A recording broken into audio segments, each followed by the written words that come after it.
Well, I see some smiling faces out there. I tell you one thing when you come to church is you need to smile more. You ought to be happy.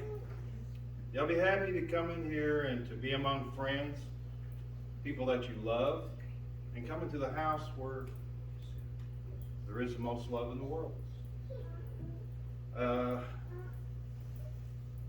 My friend, which I call him my friend, I don't know if you've ever noticed that, but I've always felt like that Christ was the best friend I've ever had. Changed my life. And so the way I speak is I invest myself into what I say, good or bad. Some of them are really terrible, some of them not so bad. Rita usually tells me, oh yeah, you know how I do. But I do invest what Christ has done for me, my friend, into what I like to speak, because I want someone else to feel as good as I felt with what Christ does for me. And this time of year, March the 11th, to be specific, is the saddest day of my life every year. And my family knows that. My daughter, which is a sweetheart, she calls me every March 11th, tries to cheer me up. My brother was born March 11th, 1958. Most everybody on this side knows all my story, hardly anybody on this side. So my brother and I spent every waking moment together until he was 14 years old. And as he was turning into the driveway at our house on his motorcycle, he was hit by a drunk driver and killed. So on his birthday, I always like to say his name, Randy Lance Head, my brother. And he is the inspiration about this. What it does to me, though, even though I feel like the Lord wants me to talk about it, it just gets to me. I can't sleep. The last couple of sermons that have been very personal for me, I end up staying up like 48 hours. My mind going crazy, trying to write, not to. When you write something to speak to everybody, you don't want to offend anybody. And that is never my intention, but it could happen. So that's my biggest fear, that I would ever offend somebody. But on March 11th, my brother, Randy Lance Head, was born. No one ever called him Randy Lance. He was a big kid, bright red hair, and no one called him anything but Red.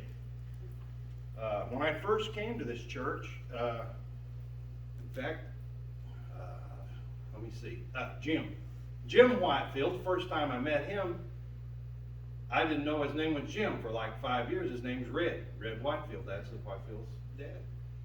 And we became very good friends. He had an attribute that I admired, which was kindness. You ever met Red Whitefield? When you came in, he was kind. He was kind to people walking down the road. He was kind to people all the time. That's an attribute that before I became a Christian, I did not have. I grew up in a volatile area, and we pretty much weren't nice to anybody.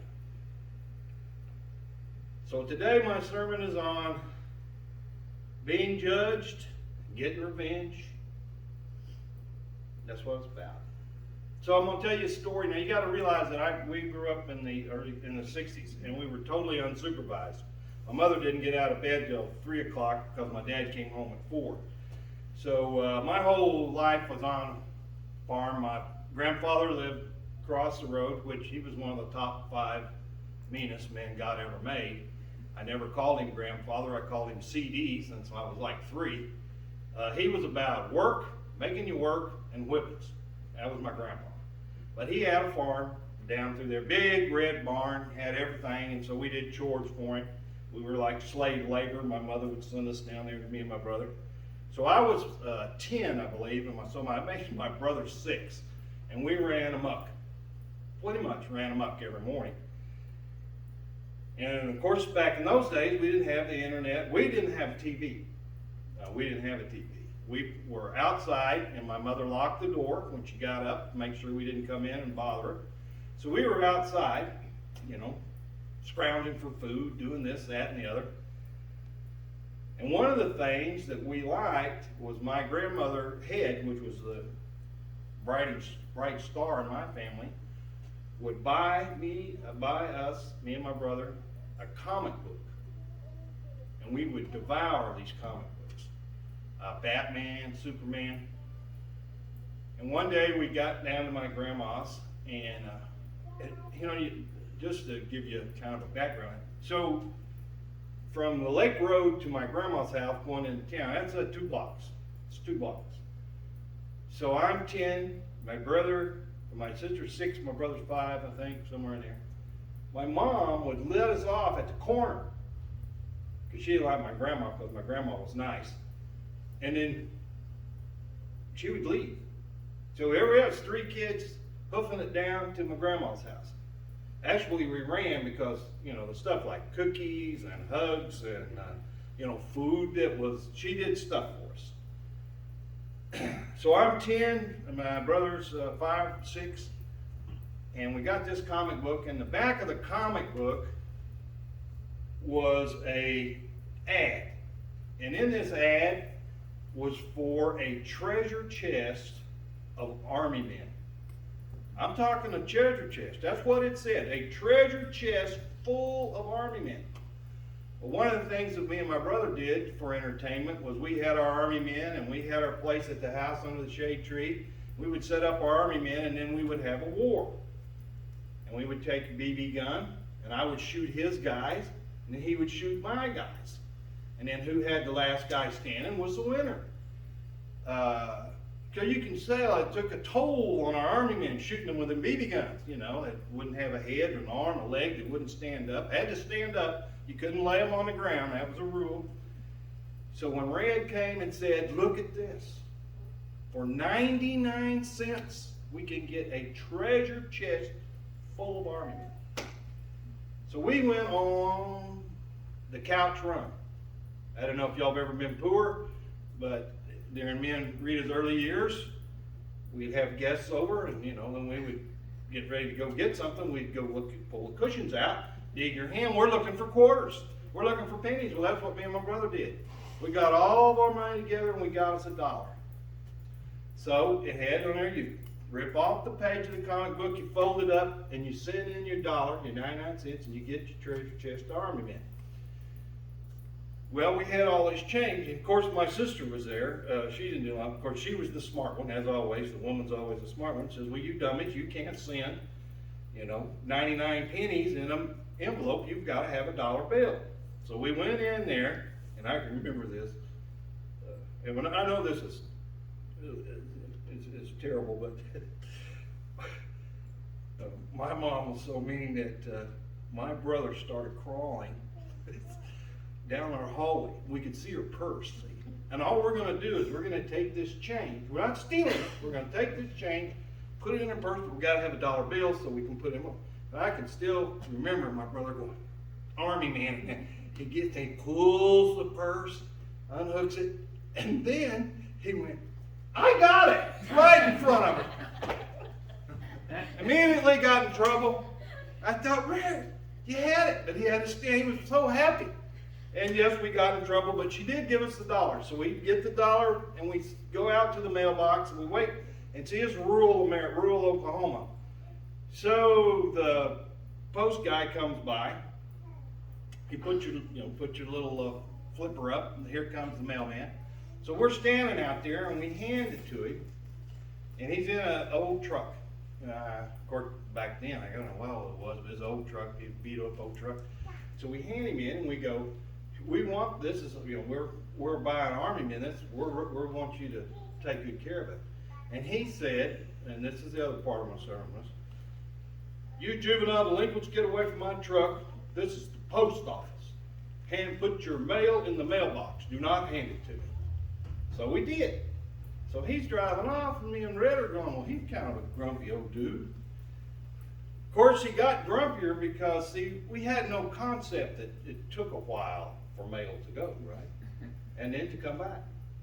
So every day, we're standing out there by the mailbox, waiting for the guy to come. You got our stuff? You boys need to stay away from this mailbox. I said, no, you got our stuff. Because it's been one day. It's not coming today. Every day we're out there waiting. And he's getting grumpier and grumpier and grumpier.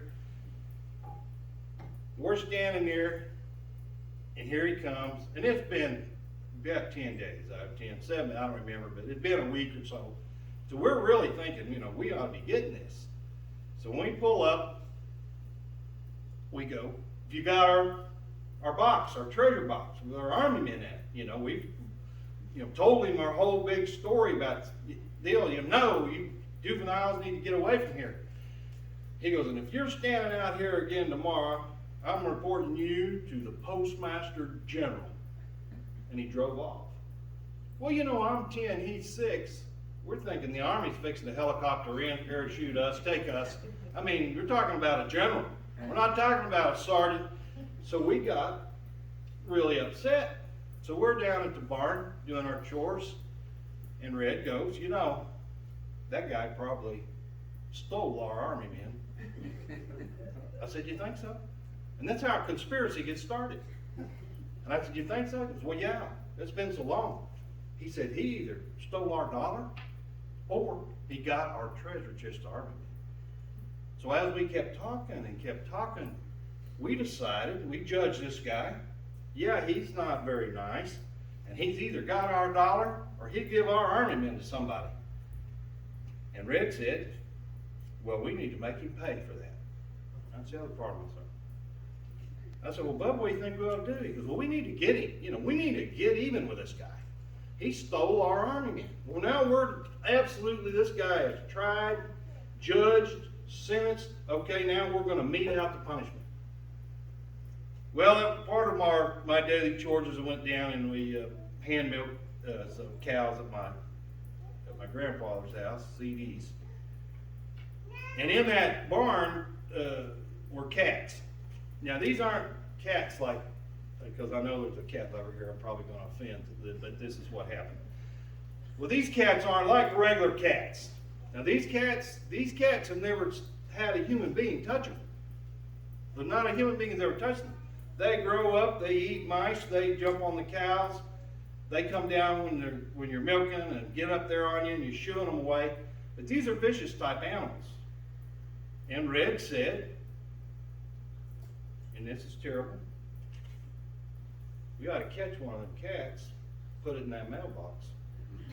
I said, what? He goes, yeah, we catch one of them cats. Them things are vicious. They're wild animals. We'll stuff him in that mailbox, and when he pulls that lid down, that cat's coming out of there. We'll be teaching him. So to catch the cat, which was quite an endeavor, we took, which I'm the inventor guy, so we first tried one toe sack. Okay, that's not enough. We're scratched up. We couldn't catch him. So then we took a toe sack, cut it in two. Now we got this much toe sack. We herded them cats, and there's a lot of cats. There's probably 20 cats in that barn. We get them in the corner. Finally, one jumps in it, and we jump on him. So we got him in this toe sack. So I said, well, let's go put him in there. Well, it's summertime, see? It's like July in Oklahoma. So we probably got that cat stuffed in that mailbox, which was a lot of fun. And probably, 8 o'clock. Well, it just kept getting hotter.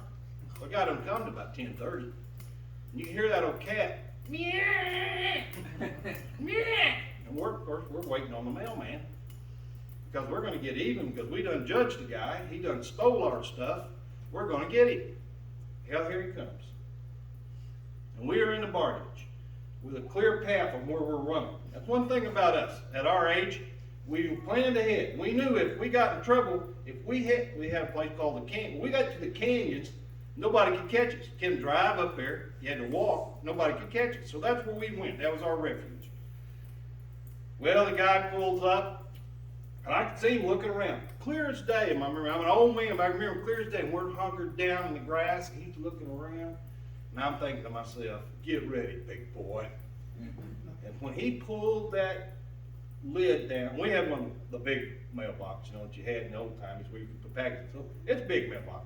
When he pulled that thing down, I could still see his eyeballs bulging out. And that cat jumped right on him, just scratching, clawing, fighting. He's yelling, paper mail's going everywhere. And we started laughing. He goes, "You juveniles!" We're running up the deal. We're laughing because what did we do? We got even. Guys surely had to steal our stuff when we got even. And what I want to talk about today is just what I did. I got even. I judged the man. I found his behavior to be unacceptable. And then I punished him. How often do we do that in our daily life? How often have we done it in this church? I've been here for 50 years, and they still don't know my last name, but I'm still here. We've had an offense done to us. Rightly so. Rightly we have been offended. But a lot of times we try to get even. They did me wrong in 1965, and I'm still mad in 2022. Because I'm going to get back. Well, if you'll turn with me to Luke chapter 6, verse 37, I'd like to tell you what we should do, not what I did. Luke 6, verse 37 says, "Judge not, and ye shall not be judged. Condemn not, and ye shall not be condemned. Forgive, and you shall be forgiven." As I was writing this, this is one of my verses that I think about a lot. And the reason I think about that is in this day and time, so many different people have different opinions. We have different thoughts on things. We severe now, in the United States, severe differences. And each side judges the other side. And then we try to get even. And my friend tells me here not to judge other people.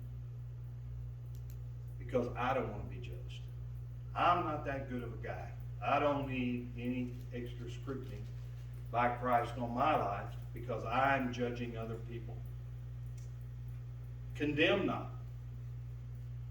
That's bad-mouthing people. That's telling them they're terrible because they do this. They're terrible because they do that. Forgive, and ye shall be forgiven. Now that's kind of what I need to be getting. How about y'all? Shouldn't you? Shouldn't we forgive people that do things? And I'm not saying perceived like here where me and my brother perceived it. I'm talking people do bad things to you. That I've found, now that I'm an old guy, and Christ has kind of pushed the evil Rick farther and farther out of my life. Well, there's two Ricks if you don't know. There's a good Rick that's standing up here, and then there's the evil Rick. And every day, I wake up and I ask the Lord to help me push the evil Rick farther out. Every human being's like that. Now you think, well, he's crazy. I said, no. Every human being God has made, we have the goodness that he gave us, but we also have evil. That's just the way it is. And how you have a happy life that I've had, the happy life that Christ gave me, is to push the evil on out of your life. The farther you push it away, the worse bad thoughts, the worse that you judge and you condemn, and the more you forgive, the more the good Rick is there and the less of the bad. That's with every human being.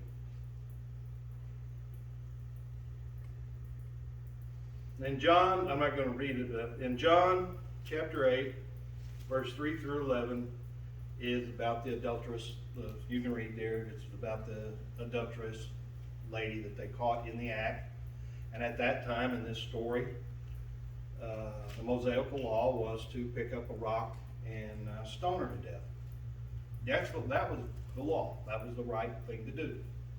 Well, when Christ came along, they brought the adulterous lady in front of him, and they all had their rocks, and they were all around. And what do you think?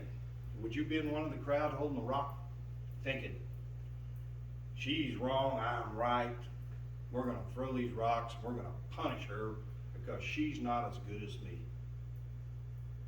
Kind of basic. We're wanting to be better, and a lot of times in our minds we think, I need to be better than someone.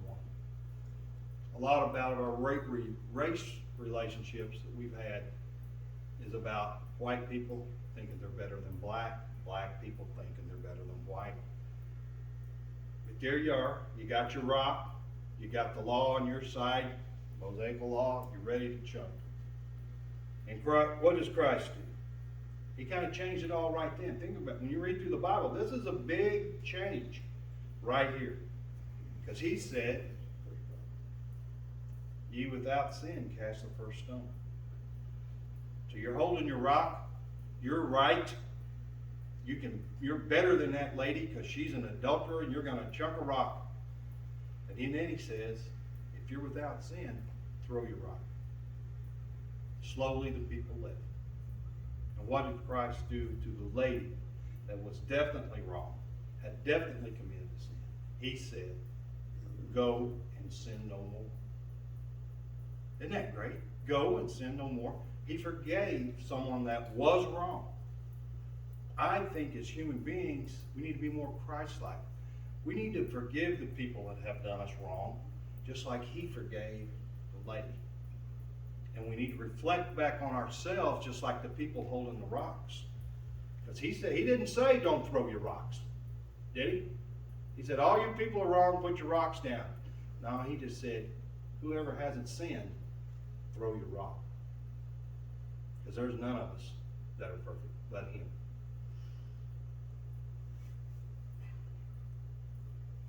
Sometimes being right, we think we have the right to hurt people. I know that was what I felt like. So I'll tell you a story. So when I worked in a company, Allen Bradley, TDK out there, and of course I've always fished. Well, as I fish, I get deals on rods and reels and little sponsorships. And I have a collection, you can't believe, in my shop of rods and reels. So when I would get new rods every year, I would sell the old ones.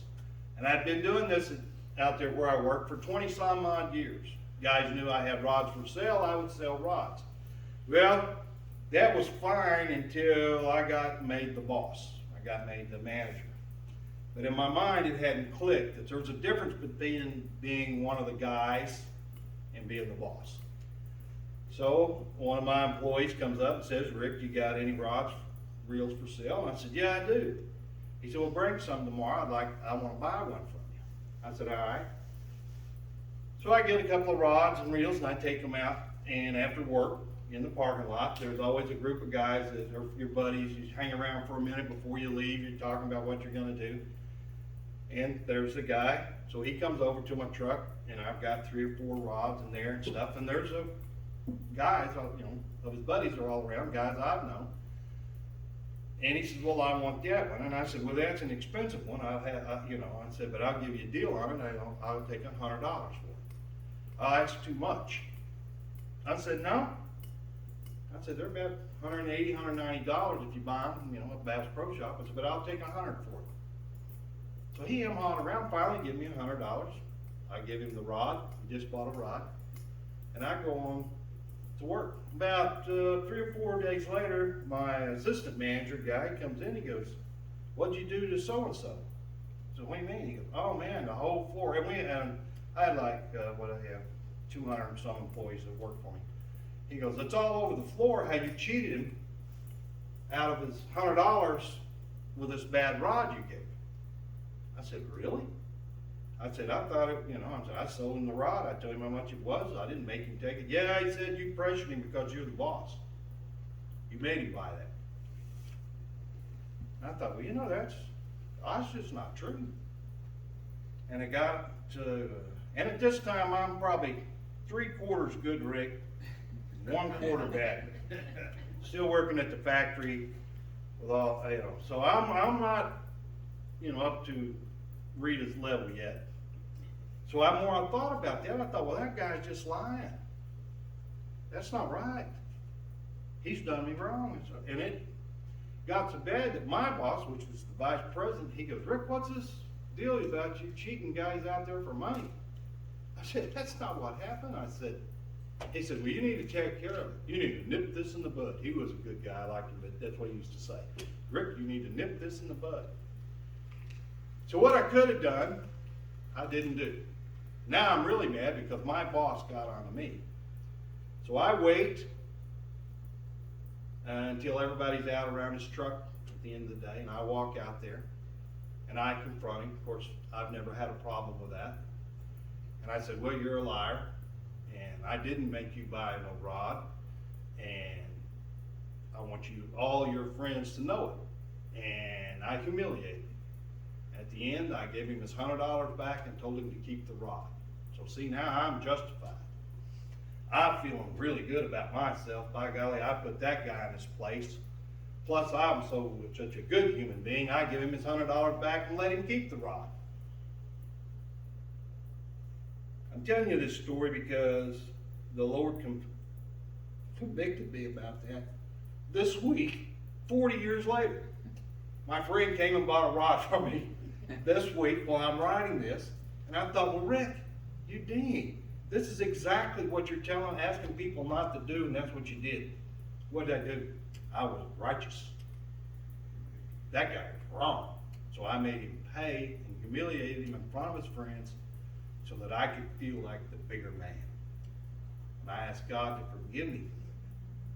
How many times have we actually extracted our judgment, our revenge from someone that actually really hurt the guy? It really hurt him. I can still see his face. That's why I was convicted. All these years later, the Lord convicted me for those actions, because I can still see his face. I found out later that why he said that was because when he came home, his wife confronted him. They didn't have enough money, and he had spent $100 on a reel, and she told Rod, and she told him to take it back and get his money back. Well, he was embarrassed to do that. So he told his friends that I cheated him. That's sad that all that happened. And boy, wasn't I great how I handled it. We think just a little bit sometimes when we're really mad, and that's when we make our worst decisions. When we're really mad, we make really bad decisions because of our emotions run that way. I'm asking you today, as we read here, to forgive people, to think about it just a little bit. Now, the good Rick, now that he's 67 years old, I'm Mr. Crybaby. I'm Mr. Compassion. What is it you call me? Bleeding heart. I believe Doug calls me a bleeding heart. But that's what my friend did for me. He reached in and he squeezed my heart. He said, you don't got to be so tough. You don't have to be mean. What you need to be is like me, which is forgiving and kind. One last story. So my brother when I was a senior, I'll brag it up. I'm going to brag it up. I'd see I was all county first team baseball and basketball, captain of the basketball team, married the best looking cheerleader there ever had at Bethel. Made every all-star game in baseball, every all-star game in basketball. My brother was twice the ball player as me. He's 14. He's 5. He was a taller man. When they weighed me. Now this is terrible as you look at this guy. In 1972, I made the All-Star team at the OBU. Used to have the OBU basketball tournament. So they took pictures of us and weighed me. I was 5'11", 127 pounds. Think about that. 127. Now that was before Rita's apple pie. Helen's apple pie. Back to Rita's apple pie. 3 meals a day. Went from no meals a day to 3 meals a day. So you gain a couple hundred pounds. My brother at that time made the all-star team in Shawnee on the football team. He was 5'11", 145. He's 14. Bigger than me. But I've been whooping him so many times that he don't fight as hard against me because he knows he's going to lose. We had a baseball field, we had a basketball field at our house, and we're out there every day playing one or the other. This is the time of the year we're playing basketball. We're playing half court, and I make him play. He's tired, he don't want to play. I said, get out here, you big baby. So I might have punched him a little, I'm not sure. Could have provoked him. So we get out there and we're playing our one-on-one, and it's not like you see on TV. When you play at the farm, You know, I've been hit by rocks. I've been slammed against the wall. You know, you're scored. You fight. And him being as big as me, we're fighting it pretty good, and he was getting kind of close. Well, rule number one is that evil Rick never loses. So as he's going in for a layup, I wham into him pretty good, and he falls against a barn door with his left arm behind him. Slams into him, falls down. He starts yelling, "You broke my arm." I said, "Oh, you big baby, get up." "No, you broke my arm, I'm quitting." I said, "No, you're not.